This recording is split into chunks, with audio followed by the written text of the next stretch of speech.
Hi friends, పొరిగింటి పుల్లకూర రుచులు అందరూ బాగున్నారా అండి? ఈరోజు మన రెసిపీ బాకర్ వడి. ముందుగా మిక్సీ జార్ తీసుకొని ఇప్పుడు మనం మసాలాని తయారు చేద్దాం.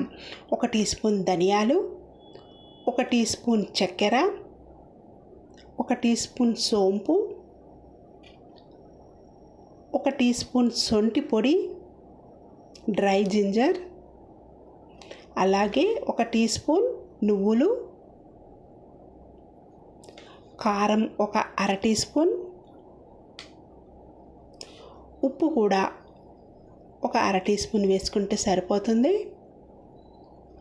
పసుపు 1 అర టీ స్పూన్, కొబ్బరి పొడి 2-3 టీ స్పూన్లు వేసుకుంటే చాలా బాగుంటుంది. అలాగే జీలకర్ర 1 teaspoon, garam masala 1 teaspoon. ఇలా మిక్సీ జార్లో వేసిన పదార్థాలన్నీ బాగా పొడి చేయాలి. ఈ విధంగా పొడి రెడీ అయింది కదా. ఇప్పుడు మనం ఒక గిన్నెలో తీసి రెడీగా ఈ పొడిని పక్కన పెట్టుకోవాలి. ఇప్పుడు మనం ఒక బౌల్ తీసుకొని అందులో పిండిని ఇప్పుడు మనం కలుపుకోవాలి. 1/4 కిలో మైదా పిండిని తీసుకొని అందులో 50 గ్రాముల శనగపిండిని యాడ్ చేసుకోవాలి. శనగపిండి వేసిన తర్వాత 2 చిటికెల సాల్ట్ని యాడ్ చేసుకోవాలి. సాల్ట్ కూడా వేసిన తర్వాత 1 టీ స్పూన్ వాముని బాగా చేత్తో కలిపి ఈ పిండిలో యాడ్ చేసుకోవాలి.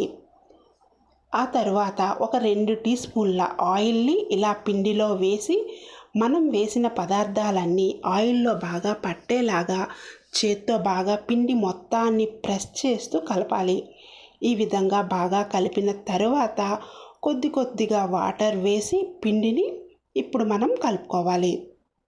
వాటర్ కొద్దిగా వేసి కలిపామంటే చక్కగా ముద్ద రెడీ అయిపోతుంది. ఈ విధంగా చేత్తో బాగా పిండిని బాగా ప్రెస్ చేసి కలపాలి. ఈ విధంగా బాగా కలిపిన తర్వాత మిగిలిన వాటర్ కూడా వేసేసి మరీ గట్టిగా కాకుండా ఈ విధంగా సాఫ్ట్గా కలిపేసుకోవాలి. ఇలా కలుపుకున్న తర్వాత ఇప్పుడు మనం మూత పెట్టి ఒక 10 నిమిషాలు పక్కన పెట్టేసుకోవాలి. 10 నిమిషాల తర్వాత ఇప్పుడు మనం మూత తీసి పిండి ముద్దని మళ్ళీ ఒకసారి బాగా ప్రెస్ చేయాలి.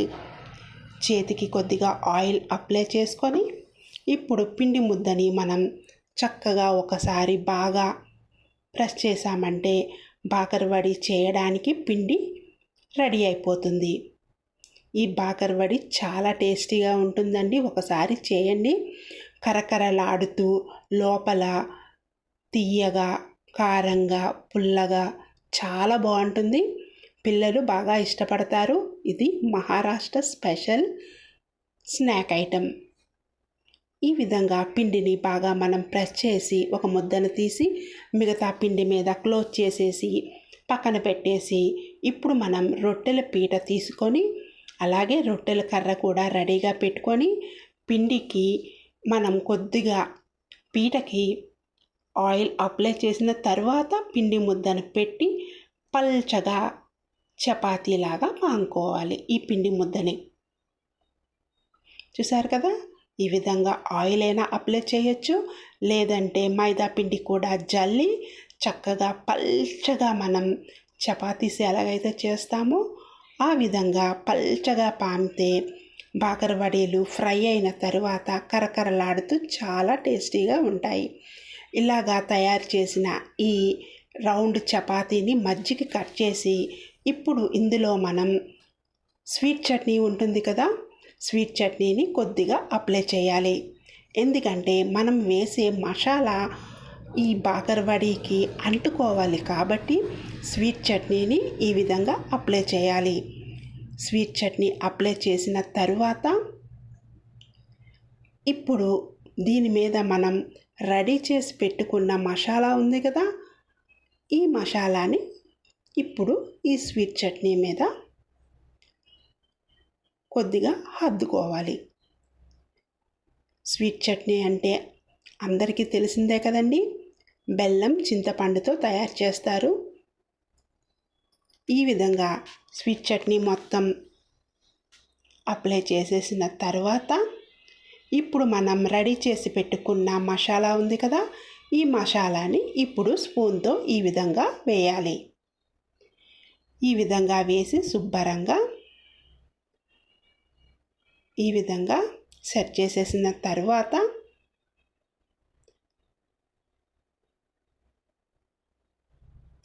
రెండో పక్క కూడా మసాలాని మనం సెట్ చేసేసుకొని ఇప్పుడు మనం ఈ మసాలా వేసాం కదా, ఇప్పుడు ఈ విధంగా మసాలా మొత్తం సెట్ చేసిన తర్వాత పక్కన అంచులకి కొద్దిగా వాటర్ని అప్లై చేయాలి. చాలా చాలా సులువండి, టేస్టీగా ఉంటాయి. ఒకసారి ట్రై చేయండి, మీకు కూడా బాగా నచ్చుతుంది. ఇప్పుడు కొద్దిగా ఈ అంచులకు వాటర్ని మనం అప్లై చేసామంటే మనం రౌండ్ చుట్టిన తర్వాత గట్టిగా అంటుకోవడానికి ఈ విధంగా వాటర్ అప్లై చేసేసాం కదా.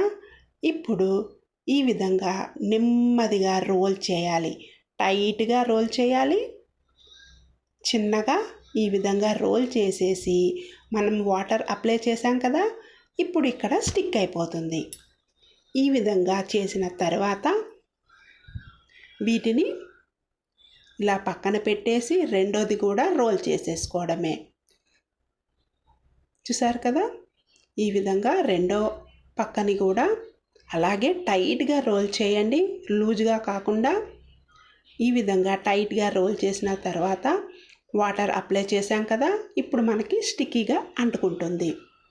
ఇప్పుడు మనం ఈ విధంగా రెడీ అయిన తర్వాత ఒకసారి ప్రెస్ చేసేసి చాకు తీసుకొని చిన్న చిన్న ముక్కలుగా కట్ చేయడమే. మీకు పెద్దవి కావాలంటే పెద్దవి చేసుకోవచ్చు, చిన్న చిన్నవి అయినా సరే చాలా బాగుంటుంది. ఈ విధంగా చిన్న చిన్న ముక్కలుగా కట్ చేసేసుకోవడమే. చూసారు కదా, చాలా సింపుల్ అండి.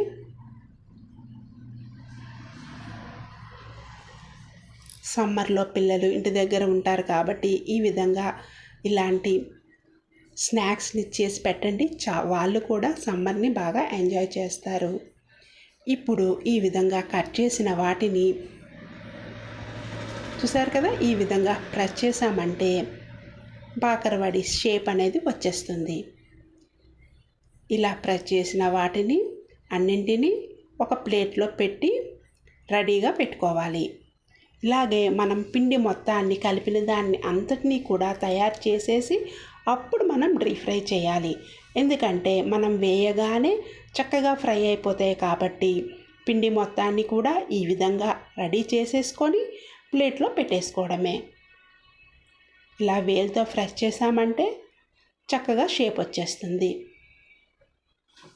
ఇలా తయారు చేసిన బాకరవడీస్ని అన్నింటినీ కూడా ఇలా ప్లేట్లో సర్దేసుకొని పిండి మొత్తాన్ని కూడా రెడీ చేసేసి ఇప్పుడు మనం స్టవ్ వెలిగించుకొని కళాయి పెట్టుకొని డీప్ ఫ్రైకి సరిపడా ఆయిల్ని వేయాలి. ఆయిల్ కొద్దిగా హీట్ ఎక్కిన తర్వాత ఇప్పుడు మనం ఈ విధంగా తయారు చేసి పెట్టుకున్న బాకరవడీస్ని వేసి డీప్ ఫ్రై చేయడమే. చూసారు కదా, చాలా సింపుల్గా తేలిగ్గా Maharashtra special spicy snack ready అయిపోయింది. తీయగా, కారంగా, పుల్లగా చాలా చాలా బాగుంటుందండి. చూసారు కదా, ఈ విధంగా మంచి కలర్ వచ్చిన తర్వాత తీసేసి పక్కన పెట్టేయడమే. మనం తయారు చేసి పెట్టుకున్న మిగతావన్నింటినీ కూడా ఈ విధంగానే ఫ్రై చేసేసుకోవాలి.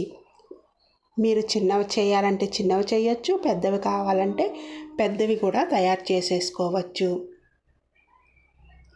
ఈ విధంగా మిగిలిన వాటిని అన్నింటినీ కూడా ఆయిల్లో వేసి డీప్ ఫ్రై చేసుకోవాలి.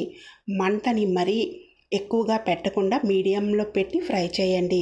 చూసారు కదా, ఇవి స్మాల్గా ఉన్నాయి, ఇవి కొద్దిగా పెద్దవి తయారు చేశాను. అంతేనండి, రెడీ అయిపోయింది బాకరవడి. చూసారు కదా, Maharashtra special. Please like, share, subscribe my channel. Thank you.